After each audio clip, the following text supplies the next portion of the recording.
sebuah karunia ya, salah satu dari Allah adalah kita semua bisa berkumpul pagi menjelang siang hari ini, karena tanpa karunia-Nya tidak mungkin kita semua bisa hadir di forum yang insya Allah dimuliakan. Salawat serta salam tak lupa kita curahkan ke baginda Allah Nabi Muhammad Sallallahu Alaihi Wasallam beserta keluarganya, sahabatnya, dan semoga kelak kita istiqomah ada di jalannya dan mendapatkan syafaatnya di yaumil akhir. Amin amin ya rabbal alamin. Ibu-ibu, pada kesempatan hari ini sebenarnya bahasannya nggak enak, tapi kayaknya harus disampaikan. Bahasannya itu kenapa manusia itu bermaksiat. Ya, ada yang tahu jawabannya, Bu? Jawabannya saya kasih di ujung materi. Ya, apa namanya?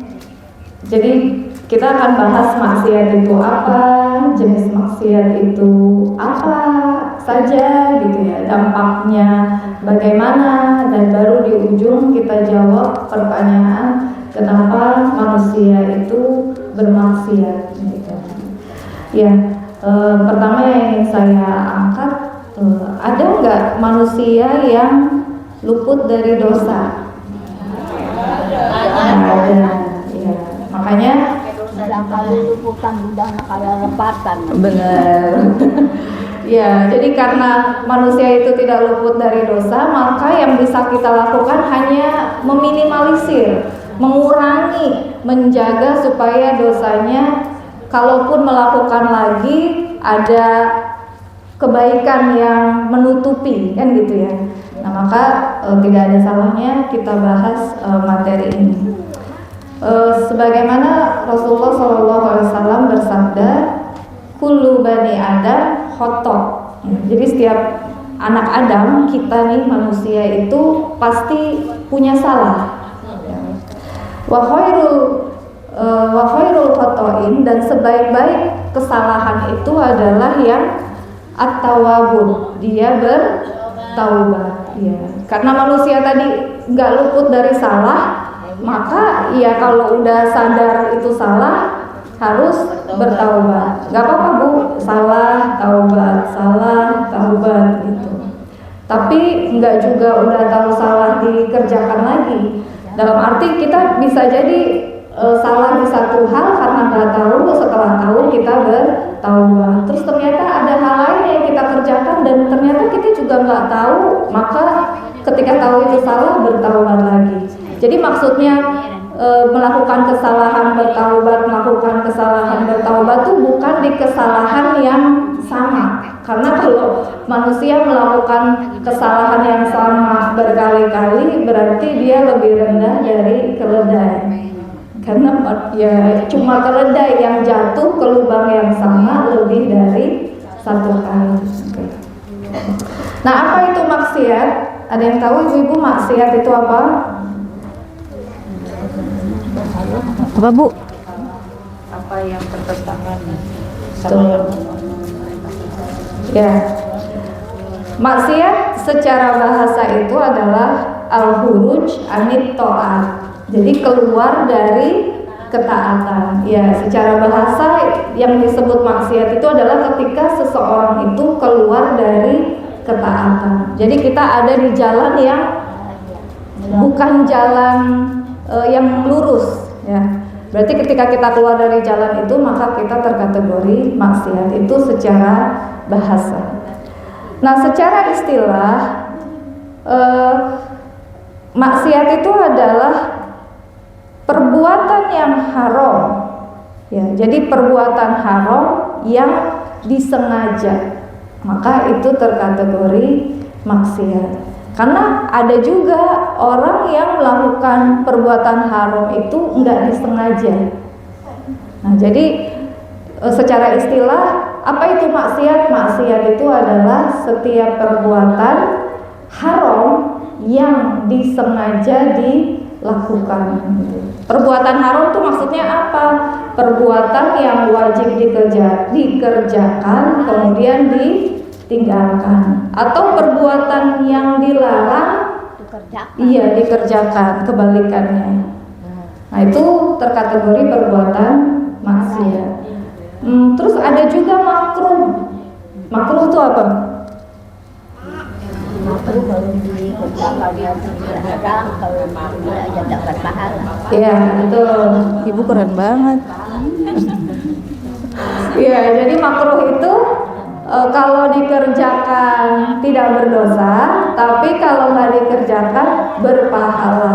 Berarti kalau kita melakukan perbuatan makruh terkategori maksiat enggak? Enggak. Karena tadi kalau maksiat itu yang dilarang tapi dikerjakan, yang wajib justru ditinggalkan. Nah, terus ternyata para ulama itu membagi jenis maksiat ya. Nah, jadi kalau tadi itu ada apa tuh?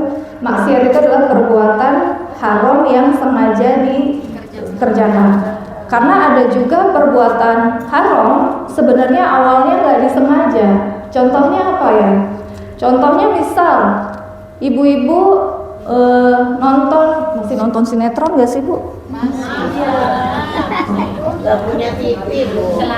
Ya misal nggak nonton apalah HP gitu ya. Itu kan perbuatan apa?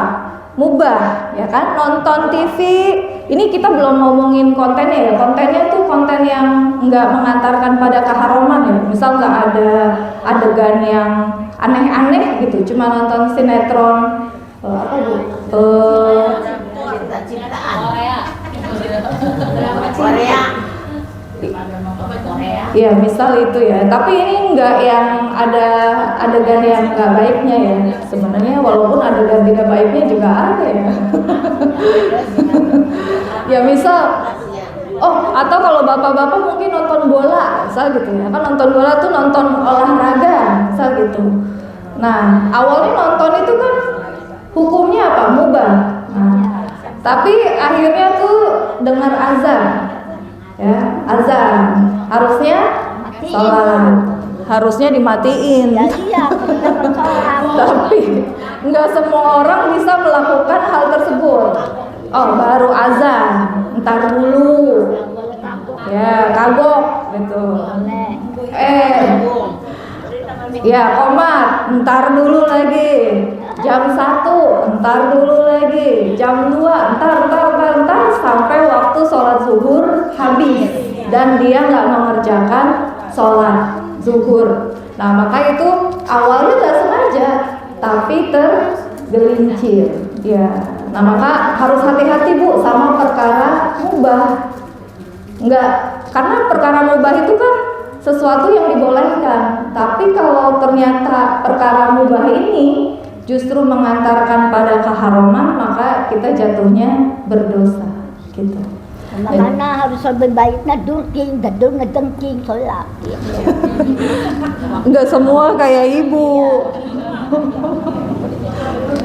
Iya kan, mungkin ibu-ibu sering ngingetin anaknya, Neng sholat gitu ya, atau cucunya, Neng sholat, Neng sholat, iya, entar. Ya kalau kayak ibu-ibu mah saya yakin azan langsung sholat, ya kan. Tapi nggak semua orang seperti itu. Ada kalanya mereka tergelincir. Gitu. Tidak ada manusia sempurna. Iya betul Bu. Nah sekarang kita lihat jenis-jenis atau bentuk-bentuk maksiat. Maksiat, jadi kalau tadi itu kan maksiat itu adalah melakukan perbuatan haram yang disengaja. Nah maka para ulama itu membagi-bagi jenis maksiat. Ya. Itu ada 3 kategori. Pertama, para ulama dari maksiat ini akhirnya membedakan antara maksiat dosa besar dengan dosa kecil. Ya. Dari mana Bu para ulama mendefinisikan ada maksiat yang besar, dosa besar, ada yang kecil? Nah, ini berdasarkan dari Quran surat An-Nisa. An-Nisa ayat 31, in tajtanibu kabair. Nah, jadi jika kamu menjauhi dosa-dosa besar. Jadi kalau di sini dituliskannya kabair. Kabair itu adalah dosa-dosa besar. Nah, kalau ada dosa-dosa besar berarti ada dosa-dosa kecil. Jadi para ulama berbeda pendapat. Satu, sebagian besar ulama, jumhur ulama itu nanti mengkategorikan antara dosa besar dengan dosa kecil. Apa aja yang terkategori dosa besar? Gimana kita tahu membedakan mana dosa besar, mana dosa kecil? Ada yang tahu? Contoh dosa besar yang ibu-ibu tahu? Zina, musyrik, apalagi Bu? Riba. Dosa sih Bu, dosa. Tapi nggak disebutkan. Jadi salah satu ciri-ciri dosa besar itu dia disebutkan azabnya di dunia atau di akhirat. Ya. Contoh tadi berzina. Ya. Berzina itu dosa besar karena ada ancamannya di dunia, ada azab di dunia. Apa namanya? Ya, azaniyatu wazani fajlidu kulla wahidin min uhuma mi'atan jaldah. Jadi pezina perempuan dan pezina laki-laki cambuklah keduanya 100 kali cambukan. Nah, itu berarti ada siksaan di dunia. Ya, kalau udah ada siksaan di dunia atas perbuatannya, maka dia terkategori perbuatan dosa besar. Ya. Ada lagi asariku wasarikotu faktoru aidiyahuma. Laki-laki yang mencuri dan perempuan yang mencuri, maka potonglah tangannya. Nah, berarti itu terkategori dosa besar. Jadi mencuri itu juga terkategori dosa besar.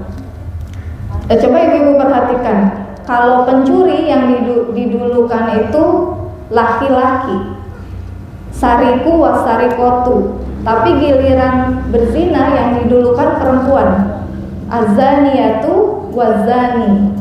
Kenapa ya? Ada yang tahu ibu-ibu?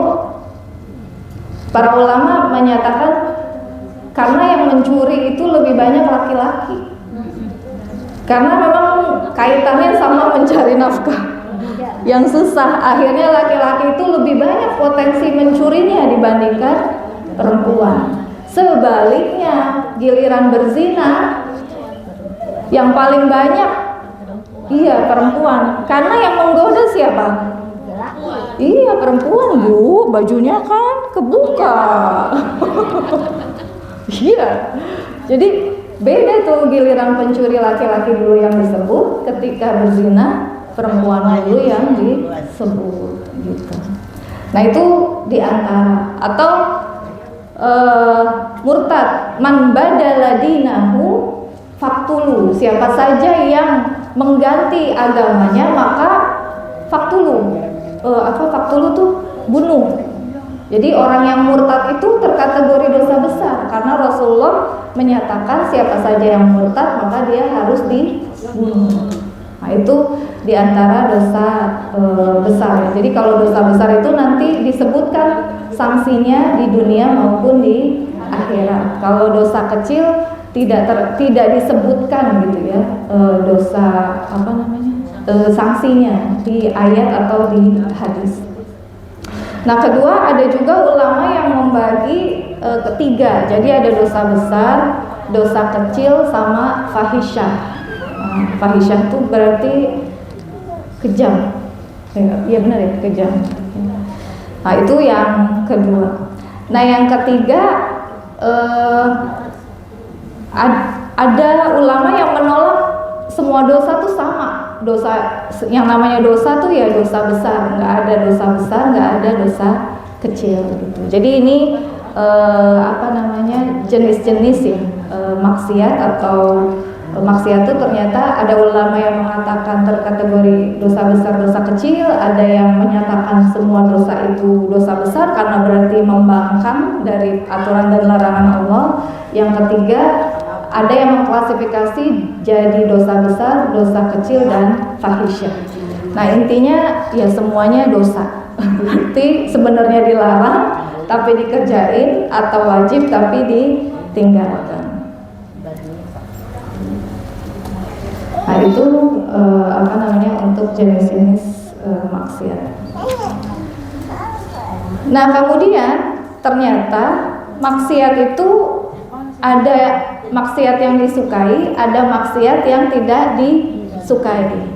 Benar gak? Maksiat itu sebagian besar disukai atau tidak? Disukai. Minum, senang. Buktinya peminum tuh gak berkurang-kurang ya. Yang minum homer tuh makin lama makin banyak. Judi, susah banget untuk diberantas. Apalagi kalau udah pernah menang, misalnya kayak gitu. Zina, senang karena ada rasa enaknya dalam tanda petik gitu. Nah maka ternyata ada maksiat yang disukai, ada maksiat yang tidak disukai. Contohnya tadi mabuk, zina, itu tuh disukai sama hawa nafsu. Ya, karena katanya enak. Makanya jangan pernah coba-coba karena nafsunya nanti susah dikendalikan. Tapi ada juga maksiat yang tidak disukai nafsu. Contohnya apa, Bu? Makan makanan yang menjijikkan. Sebenarnya kan alamiahnya kalau ngelihat Ibu makan tokek gitu kira-kira. Ada yang mau? Ada nggak yang susah banget ngeberantas seneng makan tokek? Kan jarang ya orang, karena fitrahnya manusia tuh jijik ngelihat tokek dimakan gitu. Jadi makan makanan yang menjijikkan itu nggak disukai, Bu. Gitu. Tapi itu terkategori dosa, dilarang karena kita dilarang makan makanan yang menjijikkan. Atau minum racun. Ada yang suka minum racun? Iya, bunuh diri itu pun nekat ya. Sebenarnya ditanya mau nggak?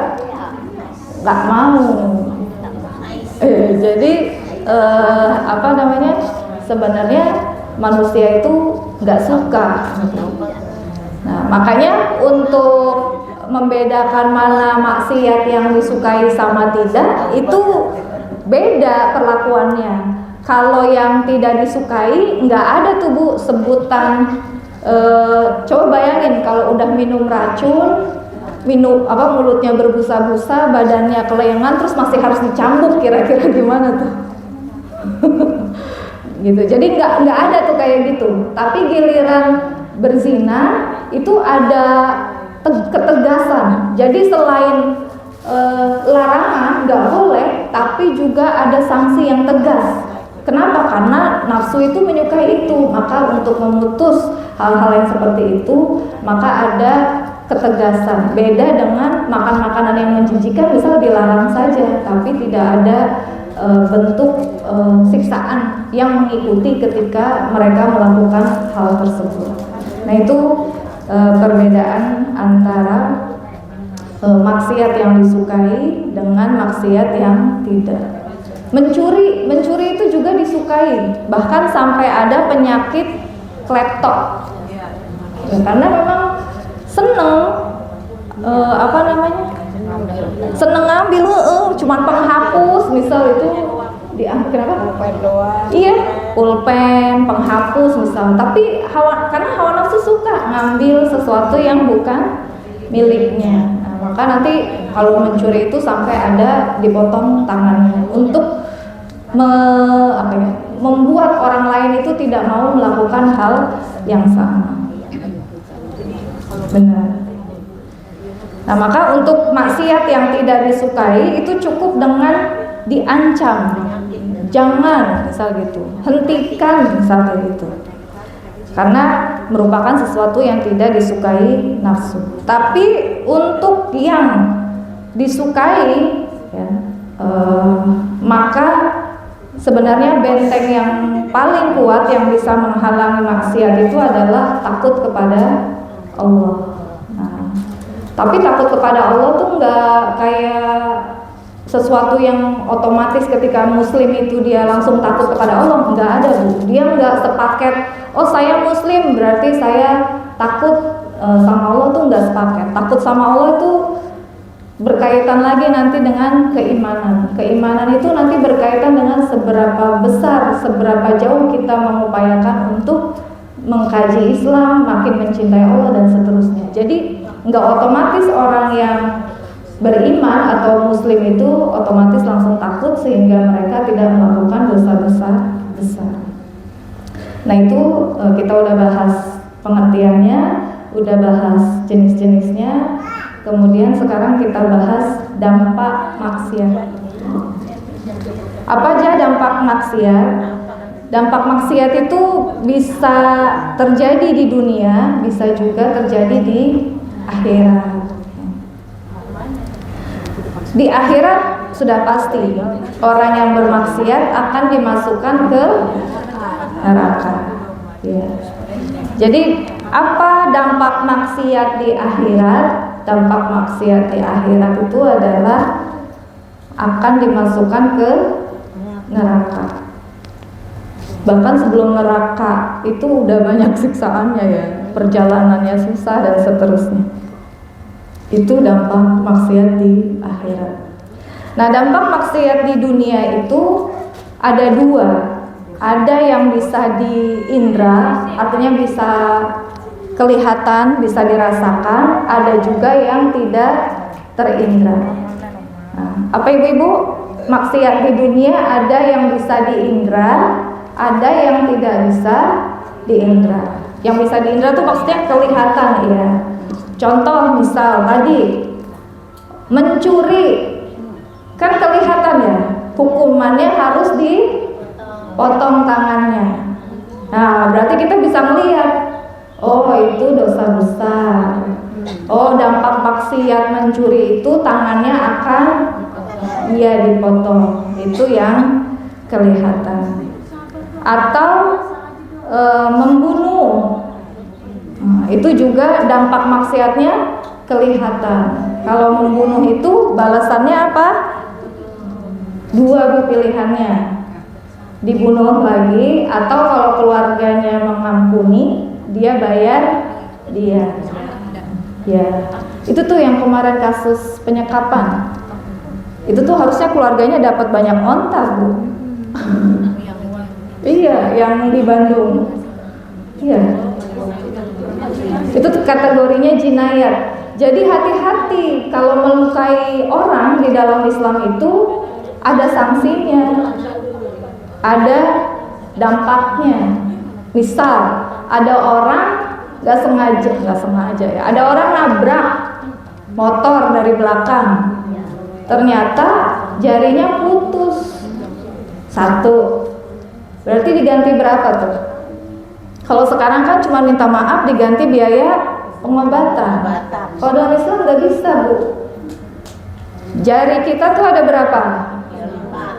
10 ya. Nah kalau 10 ini 100 ekor unta, Bu. Berarti kalau satu jari hilang berapa ekor unta? 10. Itu cuma satu jari. Ya kan yang kemarin matanya hilang. Mata tuh berapa?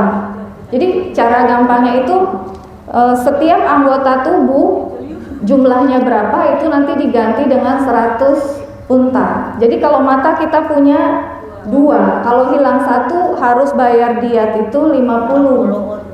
Ya. Berapa unta harganya? Banyak, Bu. Kalau sekarang nggak berharga kan, cuma di penjara. Keluarganya dapat apa? Iya, nggak dapat apa-apa. Gitu. Hidung ada 1, berarti kalau hidungnya dilukai, hilang berapa tuh? 100 otak. 100. Sekarang ngebunuh, ditaruh di koper, dibuang di kali. Gitu Bu. Padahal kalau dalam Islam, ada harganya. Itu yang kelihatan. Kalau misal ada anak dibully, terus ditonjok dadanya, ada yang rusak nih organ dalamnya, itu juga ada diatnya. Nah, itu dampak dari maksiat. Kan kalau digituin anak yang ngebully banyak nggak? Kalau sekarang banyak karena nggak ada yang bayar diat. Kalau diatnya diberlakukan, kira-kira masih mau nggak? Hari ini misalnya kan, itu kan setelah kasus yang di Bandung ke buka, itu kan ternyata banyak kasus-kasus penyekapan lainnya ya yang bermunculan gitu. Nah itu gak sembarangan sebenarnya di dalam Islam gitu. Nah itu salah satu bentuk dampak maksiat di dunia. Ya. Nah kemudian begal juga tuh ada diatnya, ada hukumannya. Hukumannya itu kalau udah begal hartanya, ngebunuh yang punya, itu nanti dibunuh orangnya yang begal, dipotong tangan sama kakinya bersilangan. Jadi misal tangan kanan, kaki kiri, terus nanti disalib, ditaruh di perbatasan. Iya Bu, biar nggak ada yang ngebegal. Kalau sekarang kan kalau mau pulang malam takut ada yang ngebegal. Ya, nah, itu sebenarnya. Tapi itu yang menentukan Allah, gitu. Kenapa? Karena Allah tahu kalau nggak digituin merajalela seperti hari ini, nggak aman dan seterusnya. Kan atas dasar keimanan Bu, kalau nggak gitu berarti melanggar syariat gitu. Iya, iya Bu. Boleh nggak potong nanya? Saya lupa. Iya. Ya, baik. Assalamualaikum warahmatullahi wabarakatuh. Waalaikumsalam warahmatullahi wabarakatuh. Materinya yang diberikan sungguh bagi saya. Bagi saya mudah-mudahan ini umumnya bagi saya sangat bermanfaat. Sebenarnya banyak yang saya tanyakan, ya, tapi Bu. mungkin karena terbatas waktu, jadi saya mau nanya satu aja yang sering terjadi dan marak di masyarakat, masalah perkosaan. Ya. Nah ini kan di sini ada zina. Yang ingin saya tanyakan begini, yang pertama ketika kebetulan dulu saya sering ngurus ini ya. Ya Bu. Ketika terjadi perkosaan, ya, terutama kalau yang sudah gede sama gede mah istilahnya itu memang masalah tapi tidak terlalu menjelimet. Ini yang anak diperkosa oleh kakek-kakek maupun justru yang paling parah ini diperkosa oleh orang yang usianya masih anak-anak. Batas usia ya. Kalau dewasa itu kan sampai 18. Ini anak yang 16 tahun yang di bawah 18 lah. Nah, yang diperkosanya anak-anak di bawah lagi SD, anak SD diperkosa oleh anak SD. Oh SMA. Yang terjadi pertama, ya, itu sulit banget itu, karena di undang-undang itu disebutkan bahwa anak itu tidak boleh dihukum. Iya. Di undang-undang apa tuh? Saya lupa. Perlindungan anak dan perempuan. Iya, itu anak tidak boleh dihukum. Berarti kan kriterianya di bawah 18 tahun itu tidak boleh dihukum. Tapi tidak boleh dihukum dan hukumannya dia disekolahkan aja, pindah sekolah gitu. Yang ingin saya tanyakan gitu ya, ini kan jelas sangat berdampak sekali kepada anak-anak yang diperkosa nih. Betul, Bu. Karena dia masih anak-anak, masih tumbuh ya. Iya, betul. Yang pertama apa yang harus dilakukan? Karena undang-undang kita bagi saya ya ternyata sangat mempersulit untuk menangani masalah ini karena udah jelas-jelas perkosaan dan ada buktinya. Dan tapi selalu gagal. Selalu anak itu tidak bisa dihukum. Bahkan Delta itu sempat nanganin tuh anak itu malah disekolahkan. Disekolahkan dalam tanda kutip ya. Sekolahnya pindah aja. Tadinya di Kerawang pindah ke Bandung. Tapi dampak bagi anak yang diperkosanya itu sangat berkepanjangan sampai sekarang masih berdampak. Iya pasti, Dan itu, karena iya. orang tua si pemerkosa ataupun si pemerkosa setelah sekolah tidak ada apa-apa lagi, tidak ada kewajiban apa-apa lagi. Apa yang harus kita lakukan? Bagaimana itu? Itu dan itu sampai sekarang masih kecil, termasuk yang kemarin viral yang apa disekap itu ya. Yeah. Sekarang juga kan itu penanganannya dalam tanda kutip masih Terima kasih. Assalamualaikum warahmatullahi wabarakatuh. Waalaikumsalam. Iya, saya juga bingung jawabnya. Kalau untuk hari ini, ya karena undang-undangnya tadi ya, undang-undang buatan manusia, sehingga tidak ada efek jera bagi si pelaku ketika melakukan sebuah maksiat atau dosa besar. Karena ketika seseorang melakukan dosa besar, efeknya kalau suka sama suka ya efeknya mereka sendiri yang ngerasain. Tapi kalau yang satu dipaksa itu kan psikis itu kan nggak kelihatan ya. Nah, itu traumatiknya mungkin akan lama bisa sembuh dan seterusnya. Sedangkan si pelaku hari ini bebas berkeliaran. Nggak sedikit Bu, hari ini di sekolah-sekolah entah SMP entah SMA itu yang sudah pernah melakukan hubungan suami istri, siswa-siswi. Dan apakah dikeluarkan? Enggak, kalau enggak sampai hamil. Kan seharusnya itu ada tanggung jawab secara moral karena undang-undangnya memang kalau enggak sampai hamil, peraturan yang berlaku itu kalau enggak sampai hamil enggak dikeluarkan. Tapi kalau udah sampai hamil baru dikeluarkan.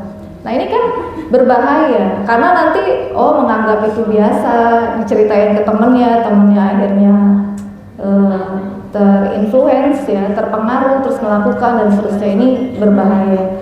Nah maka beda sekali dengan Islam yang kalau misal dia terbukti melakukan perzinahan, ya si laki-laki kalau dia belum menikah ya dia dicambuk 100 kali, nggak ada ampun, nggak boleh 80, nggak boleh 20, tapi harus sampai 100 saat itu juga, karena laki-laki nggak ada apa-apa. Tapi kalau perempuan misal dia ketahuan hamil, maka dipending sampai nanti dia melahirkan. Kalau dicambuk, kalau dia belum pernah menikah. Tapi kalau yang muhson, kalau yang udah pernah menikah, ya berarti dirajam, dikubur sampai dada, dilemparin kerikil, batu-batu kecil ya Bu, jangan batu gede. Batu kecil sampai dia meninggal. Sama yang laki-laki saat itu juga, yang perempuan kalau dia hamil berarti sampai selesai menyusui, dipending. Karena habis menyusui kalau yang dicambuk nggak harus sampai menyusui karena nggak sampai mematikan, melukai tapi tidak mematikan. Kalau dirajam itu kan sampai mati, berarti harus selesaikan dulu kewajiban menyusui baru dia dirajam. Ya kalau hari ini yang bisa kita lakukan berat, memang harus memahamkan karena kita tuh institusi kecil ya. Tapi seberapa besar kita bisa seberapa kuat kalau arus yang mengantarkan pada perzinahan itu besar, kayak kita banjir ke bawah arus itu kan berat kalau kita nggak pegangan sama tali. Hari ini tuh kita kayak gitu Bu, sendirian pegangan sama tali karena masyarakat hari ini juga sudah abai. Orang yang pacaran emang disorakin? Enggak, didiemin. Padahal harusnya sejak saat itu tuh udah di warning, jangan nak, jangan neng, gitu. Bahaya, nggak boleh misal kayak gitu. Nah, kalaupun kita punya kemampuan ya paling bisa menuntut untuk bisa mendapatkan hukuman yang sama. Yang kasus penyekapan itu kan minta pelakunya itu diserahkan ke keluarga.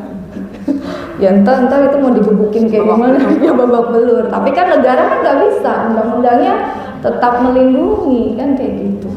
Nah itulah sulitnya hidup di alam hari ini ya Bu, yang dimana Islam itu tidak bisa diterapkan seutuhnya sehingga korban ngerasain sakitnya nggak habis-habis, pelaku setelah selesai masa tahanannya udah nggak dituntut apa-apa gitu. Padahal ya paling nanti kita bisa berujarah ya siap-siap aja nanti di akhirat. Tapi kan nggak bisa begitu. Akhirnya nanti merajalela seperti hari ini gitu ya. Maka salah satu kenapa ini disampaikan supaya orang-orang itu satu ya ingat bahwa dosa besar itu berbahaya tidak hanya di dunia juga di akhirat. Itu mungkin ya Bu, mungkin nggak menjawab tapi kalau untuk hari ini ya memang yang bisa dilakukan kalau kita misalkan punya kapasitas minta ganti undang-undangnya itu pun harus ke MK ya, Mahkamah Konstitusi untuk minta diganti undang-undangnya. Tapi seberapa besar? Atau kalau siapa pembuat undang-undang hari ini kan DPR gitu.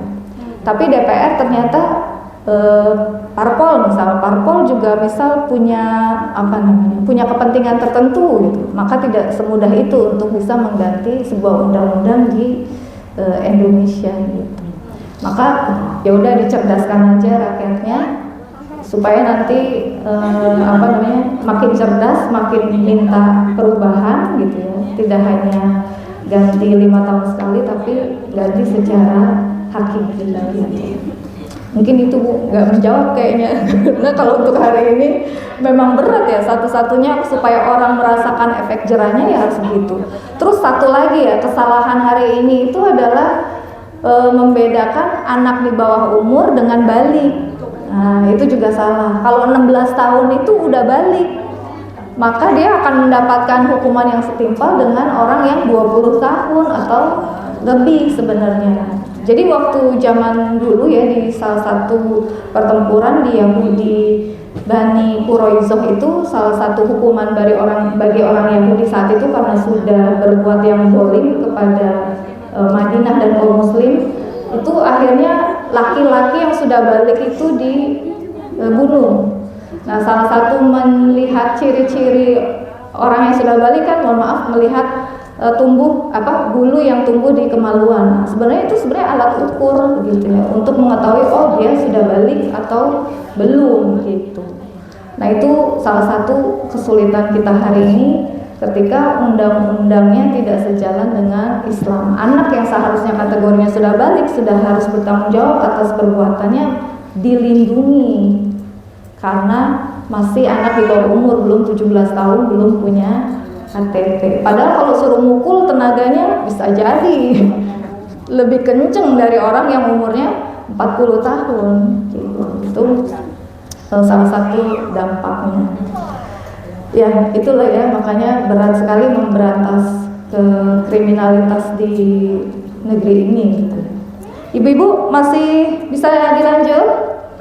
Kita belum terjawab nih pertanyaannya kenapa bermaksiat ya. Masih bahas tentang dampak maksiat. Tadi dampak maksiat di dunia yang terindra, kelihatan. Apa yang tidak terindra dampak dari maksiat? Yang pertama, dampak maksiat yang gak kelihatan itu adalah susah mencerna ilmu. Nah kelihatan kan Bu nih, kok kayaknya saya udah ngaji tapi gak ngerti-ngerti melulu. Nah bisa jadi ini karena maksiat yang kita lakukan. Maka bagi kita kalau merasa seperti itu jadi bahan muhasabah diri sendiri. Jangan-jangan karena maksiat itu banyak sehingga ilmunya itu susah masuk ke kita. Udah ngabring ke sana, udah ngabring ke sini, kayaknya ceramah tapi kayak masuk sini keluar sana misal gitu ya, nggak ada yang masuk ke hati gitu. Padahal sesungguhnya ilmu itu adalah cahaya. Nah, jadi kalau kitanya banyak maksiat, cahayanya nggak bisa masuk ke dalam diri kita. Terus juga terhalang mendapat hidayah. Disuruh melakukan kebaikan tuh kayaknya berat. Itu harus waspada. Jangan-jangan ya gitu ya.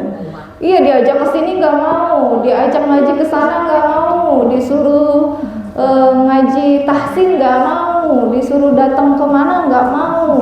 Nah itu tuh berarti udah harus waspada, karena itu bisa jadi dampak maksiat yang nggak bisa kita lihat. Yang ketiga, rezekinya menjadi susah. Ya, walaupun nggak semua yang rezekinya susah karena dampak maksiat, tapi bisa jadi rezeki yang susah itu masuk ke kita bisa jadi karena maksiat yang kita lakukan sendiri. Nah, maka harus banyak iya, sabar gitu ya. Dulu tuh Imam Syafi'i itu sampai hafalannya banyak yang hilang gara-gara melihat betis perempuan. Coba sekarang yang dilihat nggak sekedar betis, paha, rambut, perut gitu. Makanya kalau disuruh ngafalin tuh berat, karena yang dilihat itu banyakkan yang haramnya daripada yang bolehnya gitu. Maka ibu-ibu atau anak ibu-ibu atau cucu ibu-ibu ya diingatkan untuk terus menutup Allah. Pertama yaitu kalau kita melanggar berarti kita bermaksiat. Kedua bisa jadi ada banyak masalah yang masuk ke dalam diri kita. Kejam, bengis itu juga dampak dari maksiat yang tidak terindra. Apalagi Bu, hidupnya susah, nggak tenang, itu juga bagian dari dampak maksiat. Karena yang bisa memberikan ketenangan itu siapa yang bisa memberikan ketenangan? Allah. Itu ada di Al-Quran. Man aslama wajhahu lillah falahu ajruhu inda rabbihi wala khaufun alaihim walahum yahzanun. Syaratnya dia harus berserah diri, tunduk, patuh. Allah bilang jangan, jangan. Allah bilang kerjakan. Baru tuh wala khaufun, nggak ada ketakutan.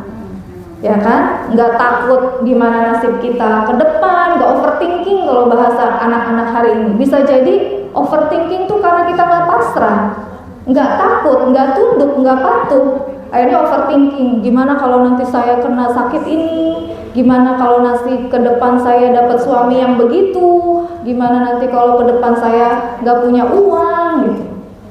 Takut terus gitu. Walaupun yahzanun, dan dia juga nggak akan ngerasain sedih ditinggal wajar, tapi sedihnya tuh bisa dinormalisasikan lagi gitu. Oh udah saatnya bangkit misalnya kayak gitu. Jangan diratapi. Ya, jadi nggak bisa tenang itu kita bahagia itu bisa diciptakan. Yang senang es krim cukup makan es krim bisa bahagia. Tapi sesaat Bu, kalau ibu-ibu makan es krim mah enggak ya, anak kecil. Ibu-ibu bahagianya ngapain? Kalau saya mah me time Bu, aduh berhenti sejenak dari rutinitas ngurus rumah misal, me time dulu gitu. Bahagia, tapi kan itu sejenak ya. Iya, gitu. Jadi, tapi tenang itu nggak bisa, tenang itu harus dicarinya dengan apa? Aslama. Patuh, tunduk, berserah, udah gitu syaratnya baru kamu akan tenang. Karena ternyata kalau maksiat salah satunya hidupnya susah, hatinya gelap, hatinya lemah gitu ya, dan seterusnya. Ini banyak sekali dampak-dampak maksiat yang nggak bisa kita lihat tapi bisa dirasakan oleh si pelaku. Jadi kayak misal tadi ya, pelaku pemerkosa, mungkin kita lihat biasa aja, tapi yakin hatinya itu dia nggak akan tenang, merasa bersalah, mungkin susah tidur, mungkin rezekinya akan dipersulit dan seterusnya, karena itu dampak dari maksiat yang dilakukan oleh seseorang. Nggak kelihatan sama indera kita, tapi dia rasakan. Nah ini ada di kitab Ad-Da' wa Da'wanya Imam Qayyim al-Jauzi. Nah oke, sekarang kita jawab pertanyaannya. Apa yang menyebabkan orang bermaksiat? Nah tadi udah tersebut sama Putri. Satu. Ada 3 Bu penyebab orang bermaksiat. Yang pertama, apa yang pertama? Yang pertama itu adalah orang yang bodoh, jahil, nggak ngerti. Nah, ya kan, melakukan A, oh ternyata salah, karena dia nggak tahu. Makanya supaya tahu gimana? Iya, cari tahu.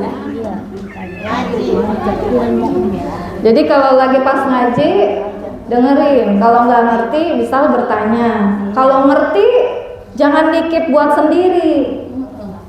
Iya, disampaikan ke yang lain. Oh, tadi datang ke ngaji bahasannya ini. bagi ilmu. Iya, bagi ilmu. Karena itu kalau udah tahu ya wajib menyampaikan ke yang lain. Nah, ini salah satu yang saya lakukan. Udah tahu lebih dulu, Bu, bukan paling tahu, bukan. Udah tahu lebih dulu maka disampaikan. Nah, jadi jangan dianggap orang bodoh itu aman, nggak akan dihisab. Salah, Bu. Orang bodoh ini nanti banyak masuk penjara, banyak masuk neraka. Kenapa? Gak dimaafkan. Karena akalnya udah dikasih. Harusnya kalau nggak tahu cari tahu, bukan malah nggak mau tahu. Jadi kalau nggak mau tahu salah, dosa. Gitu. Jadi jangan dianggap orang nggak tahu itu aman. Oh, kan saya nggak tahu, berarti nanti dimaafkan. Oh, belum tentu. Gitu. Iya, apalagi Rasulnya udah turun, Al-Qur'annya udah ada di depan mata, hadisnya udah lengkap, nggak mungkin berubah-ubah lagi, udah banyak kajian sehari-hari, misalnya gitu. Nah, itu makanya jangan sampai kita terkategori orang yang satu ini ya, orang bodoh yang tidak pernah mencari tahu. Yang kedua, kenapa orang melakukan maksiat itu adalah satu, misal orang yang sudah paham tapi pemahamannya ditutup. Ya bisa jadi karena hawa nafsu. Ya, misal udah tahu riba itu haram, misal gitu, tapi masih aja memfatwakan riba itu boleh, misal gitu, iya bolehkan. Nah, itu berarti udah tahu, udah paham, tapi ditutupi pemahamannya. Nah, kalau orang-orang yang kayak gini harus bertaubat, karena dibuka penutupnya dibuka dengan cara bertaubat ya. Harus dibuang penutupnya, hawa nafsunya harus ditundukkan. Yang kedua, yang ketiga, yang terakhir, apa Bu yang terakhir? Yang terakhir itu orang yang lalai karena digelincirkan oleh setan. Nah, ini si setan ya Bu. Walaupun nanti di akhirat setan gak terima disalah-salahin Bu, gak terima saya. Bisa jadi setannya kita sendiri sebenarnya. Ya. Iya. Jadi yang ketiga itu memang karena setan. Nah, karena setan itu gak kelihatan. Ibu-ibu bisa lihat setan nggak? Enggak. Susah ya Bu ngelihat musuh yang nggak kelihatan. Kalau ibu-ibu ngelihat Donald Trump seneng apa sebel? Sebel, pengennya diapain? Ya kan, pengennya dipukul, dibunuh gitu. Karena kelihatan musuhnya. Setan kelihatan nggak Bu? Enggak. Udah gitu setan tuh nggak ujuk-ujuk ngajak ibu murtad, enggak. Pelan banget. Setan tuh telaten Bu. Telatennya nggak ketulungan, udah kayak telatennya tuh iya detail banget, nggak ujuk-ujuk murtad, enggak. Pertama mundurin dulu sholatnya, nanti. Oh ternyata nggak sholat 1 dalam 5 kali, biasa aja.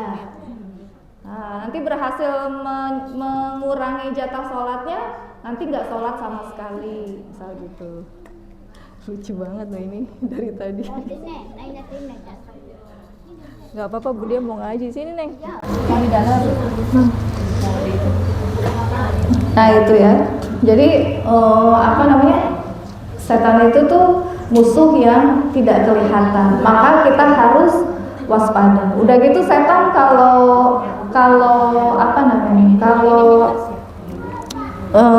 ngegoda kita tuh kayak masuk akal Bu. Ya udahlah, nanti kalau bawa anak malah ribet, mendingan gak usah ngeganggu yang lain, misal gitu. Nah, misalkan kayak gitu. Iya ya, nanti kalau kita nggak riba, gimana caranya mau buka warung, misalkan kayak itu biasanya akan masuk akal. Kemudian juga ya panas, nanti kalau kita pakai kerudung susah dapat kerja, nanti nggak ada yang mau sama kita akhirnya nggak nikah, kayak gitu. Jadi seolah-olah godaannya itu masuk ke akal kita, itu godaannya setan. Nah, makanya sampai coba ibu-ibu perhatikan Quran surat An-Nas ya. An-Nas sudah pada hafal ya? Ya. Itu tuh coba ibu perhatikan An-Nas sama Al-Falaq, itu tuh beda banget gitu. Kalau Al-Falaq tuh cuma disebut aku berlindung kepada Allah, itu cuma sekali di ayat yang pertama. Untuk min syarinya tuh banyak, dari kejahatan manusia, dari kejahatan gelapnya malam yang gulita, dari kejahatan hasad dan dengki dan seterusnya. Jadi berlindung kepada Allahnya cuma di ayat pertama, untuk minta perlindungan dari hal-hal yang banyak. Tapi untuk setan di An-Nas itu sampai qul a'udzu birabbin nas, malikin nas, ilahin nas. Jadi 3 nih disebut. Allah yang mana? Aku berlindung kepada Allah yang menciptakan manusia, raja manusia, ilahnya manusia. Baru tuh dari apa? Min syarril waswasil, baru. Jadi sampai nyebut Allahnya tuh sampai 3 kali, berlindungnya tuh sampai 3 kali ibaratnya. Baru tuh bisa terlindung dari godaan setan. Setan mana? Setan dari golongan jin dan manusia. Kalau Al-Falaq cuma 1 kali, aku berlindung kepada Allahnya cuma 1, ayat di bawahnya tuh dari kejahatan-kejahatan yang lain. Maka jangan apa ya? Jangan anggap sepele godaan dari setan ini. Ya, bahkan kita diajarkan minta perlindungannya berlapis-lapis. Gitu. Gak cukup hanya sekedar ngejalanin yang wajib, tapi justru diharapkan mengerjakan yang sunnah supaya perlindungan kita tuh berlapis-lapis gitu. Gak cuma pakai baju aja, tapi pakai mantel, pakai kalau bisa baju besi biar nggak tembus misal kayak gitu kalau lagi dalam berperang. Nah tapi setan itu nggak semua nggak kelihatan Bu, karena tadi dibilangnya setan juga bisa dalam wujud manusia. Nah jadi jangan gak enakan kalau nanti ada manusia yang ngajak ke yang tidak baik gitu. Atau bisa jadi kita sendiri. Nah itu ya ibu-ibu materi kita hari ini ya. Ya walaupun ada orang muslim yang melakukan maksiat, tapi tidak otomatis membuat orang tersebut itu langsung jadi kafir. Tapi nanti dia tetap disebut muslim, cuma dapat predikat zolim atau fasik. Tapi tetap Bu, dua-duanya jelek. Gitu. Mungkin itu yang bisa saya sampaikan. Mohon maaf atas segala kekurangan. Wabillahi taufiq wal hidayah. Wassalamualaikum warahmatullahi wabarakatuh.